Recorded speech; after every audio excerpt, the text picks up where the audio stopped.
देखिए। गाना सुन्नु न मेरो।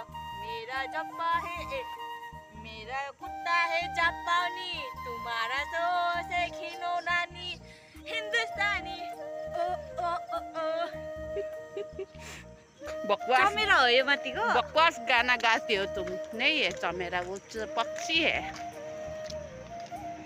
मेरा दोस्त है हिंदू। कुन गाना गाउनु आमाइजू? के सोचे ते जिंदगीमा के भयो। ये मेरा पिताजी का फेवरेट गाना है, जो हमेशा सुबह शाम गाना गाते रहते। दो बूंद आंसू गिरते और अभी ताश में थोड़ी देर बाद आता है और फिर से यही गाना है। यही गाना के सोचे ते जिंदगीमा अब क्या भयो। देखे ना वहाँ पर बिजी गले।